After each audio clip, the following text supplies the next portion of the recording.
about to go on another trip down to Tasmania, and of course it's raining, which is always the case when we start to leave home for a trip, and it'll be raining when we get home. But it's very light rain, so we're just standing out here getting slightly wet. But yeah, we're testing a few new items down there that we want to take away with our big trip to Western Australia later in the year. So we've got two. We've got Starlink Mini, which we've found a little spot for it in the car. We're on the low plan, so we won't be using it all the time, but we think that'll come in very handy. So we'll try that out when we're down there. And the other thing we've got is a dual car hottie, which is a hot water system with a shower attached. It runs on a little tiny gas propane. It's propane, isn't it? Yeah, I guess so, yeah. Propane cylinder. Yeah. And yeah, it looks really good. So we'll be looking forward to having hot showers very easily. I guess we could also use it for washing up, but I don't think we will. No. I think we'll just use it for the shower. So that's also on board, going to test that out down in Tasmania. Test that out and then we can... and we'll probably put a video up showing you the unpacking of that, both items, I think. Yeah, okay. Yeah, because we did a video of that. Yeah, because we're quite a video for this whole trip while we're away. Yeah. But yeah, we'll combine a few things into it and see how we go. Yeah. So we're driving down to Geelong in the morning. We're on the 10 p.m. ferry. So plenty of time to get there. Yeah. It's a fair day's driving though. It's a 10-hour drive. Yeah. So by the time you stop, 2 hours, I guess you've got to allow for stoppages. Yep. It'll be 12 hours. So if we leave here 8 o'clock, you're not going to get there till 8 o'clock tomorrow night. So we'll probably leave about... Yeah, I knew you were going to say that. We're going to leave here about 7. So yeah. Yeah. All right. There we go. Okay. See you later. Bye.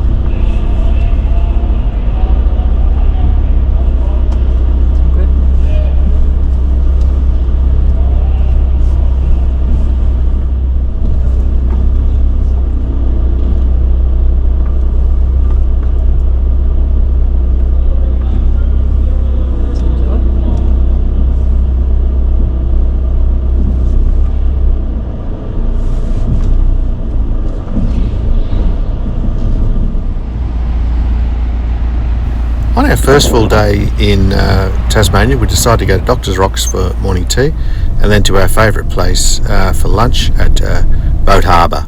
It was a beautiful day, as you can see from the video, and the water was very, very sparkling today.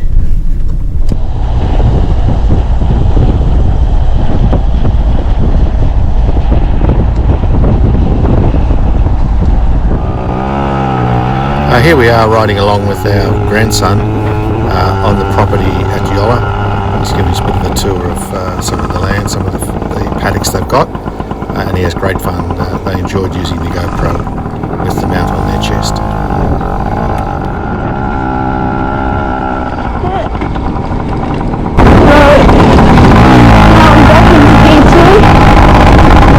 Here we are in Liffey at the old school. It's a pretty little valley. We came here after a zone carnival up in Penguin, and we're on our way to Launceston this morning. 2 of our grandsons have specialist appointments there, so we're going to help out there. With a bit of car shuffling around, because we've then got to go to Sheffield to pick up our daughter's car that's been in for repair for a couple of days. Yeah, then we'll head back towards Yolla after that. But it was a fairly windy night. It sure was. Yeah, it blew really heavily, and it's quite cool this morning. We saw on the Weather Watch yesterday that it was going to become a cool change through today, and it certainly has arrived. It feels probably around about 8 or 9 degrees here. So as you can see, the sun's out nearly blindingly. Yeah. I'll turn the camera around, and you'll see outside. So you can see there the valley, looking down that way. It's just a very pretty spot. Here in the van having morning tea. As I said, we're at Helier Gorge, and we're off for a week of touring around. So we're going to start off, I think, at Strawn. Strawn. Yeah, we'll go down to Strawn. We're going to not go the highway in one bit though. We're going to go around east of the highway. I have no idea what the road is, but we've done it once before, several years ago. It was very lovely. Then overnight at Strawn or Macquarie Heads, one or the other. And then make our way past Mount Field National Park and the Sticks Tall Trees Conservation Area, and then go to Strathgordon or around one of those. Which is down near Lake Pedder, isn't it? Yeah, you go past Lake Pedder to Strathgordon. There's some nice places to camp down there, apparently. And then we'll just head back up. So yeah, we're away for probably 4 nights. Yeah. Is the hot cross buns ready? Oh yeah, hot cross buns today. Yeah, so it should be good. Okay, as we mentioned, this week we're away for four nights. So we started off up here, had coffee in Hellier Gorge, and then came down past the lakes on this side, across into Strawn. Had the first night here at Swan Basin, and then went out to the heads to have a look. And then the next day we came back through Queenstown along this way, and we stayed at Brady's Lake, which is just in here. And then the next night we went down further in past here, through this way, across along next to Lake Pedder, went to the lookout up here, and then came back and camped overnight at Ted's Beach, which was another beautiful spot. And the next morning we went to the Styx River Walk and this Big Tree Walk, which was in here, and then started making our way back. So we came back through this way up to one of our favourite places at Oatlands overnight for our last night there, and then came back up here, went into Evandale for our coffee that morning, and then back this way.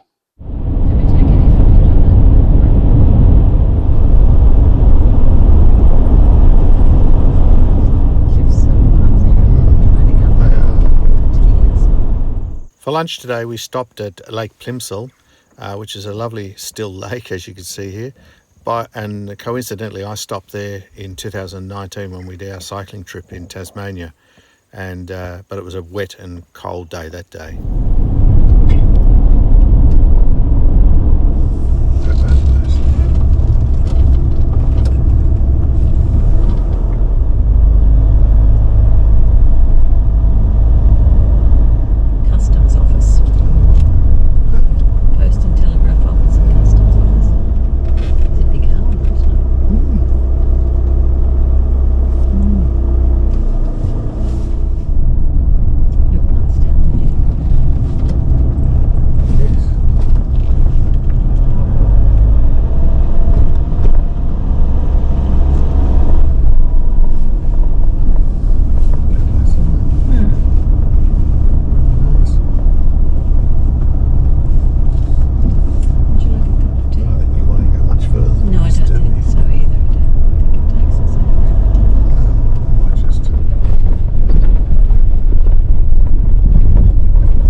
So this is our camping spot for the night. I think it's called Swan Basin.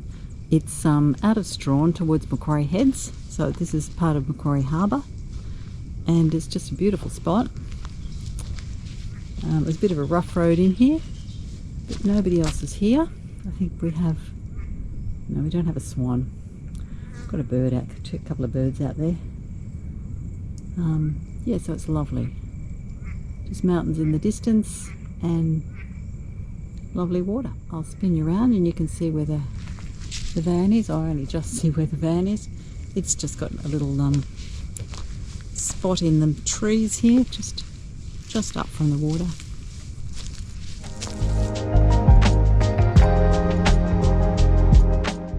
We had morning tea the next day after staying at Macquarie Heads in Strawn at a spot we noticed the night before.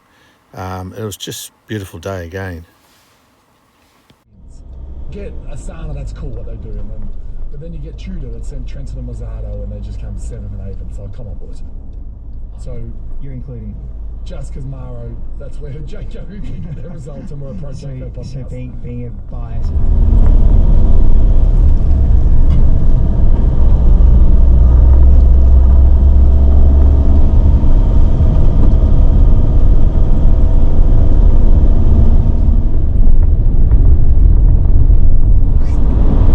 Quite a big bridge.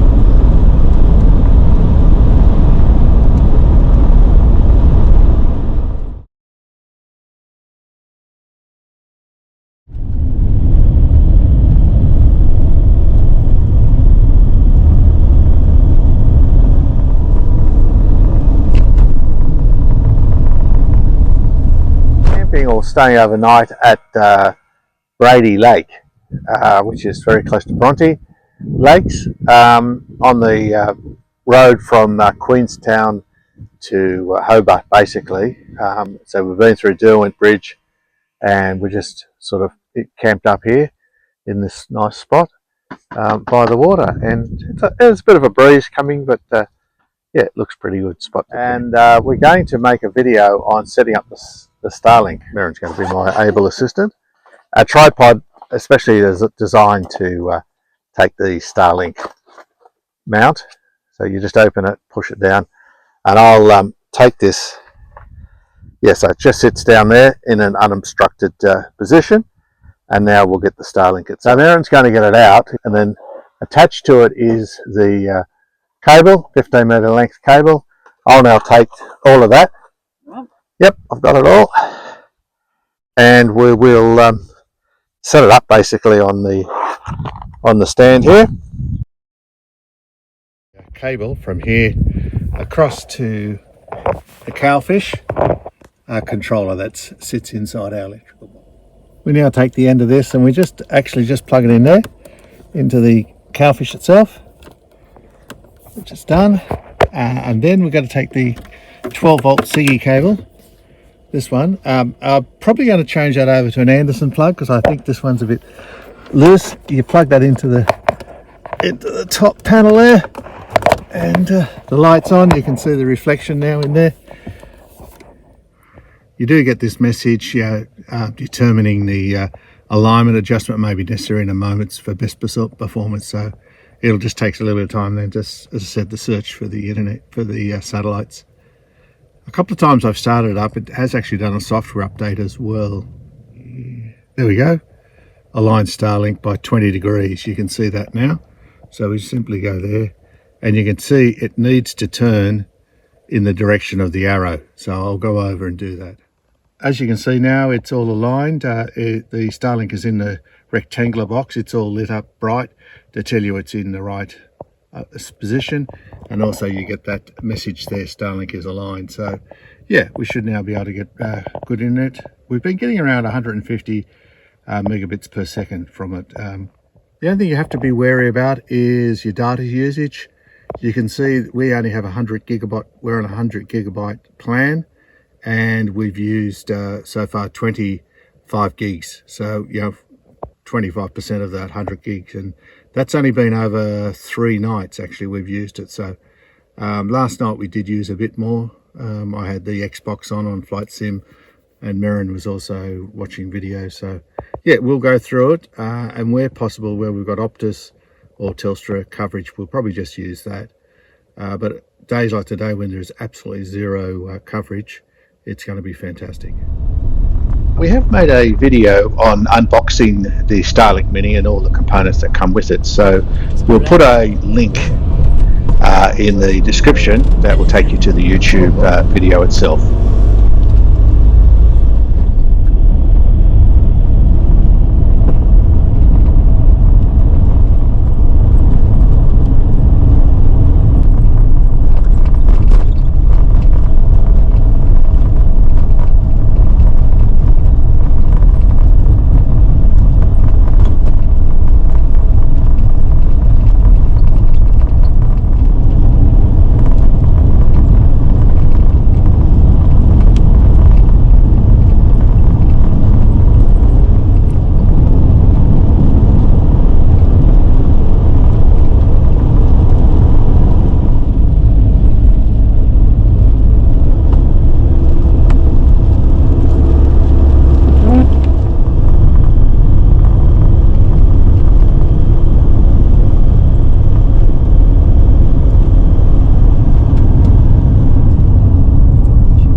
Well, we've camped up here at Ted's Beach at Lake Pedder, and it's coming very misty and overcast. It's quite haunting. It's quite nice just looking across there, and it's a nice flat beach area.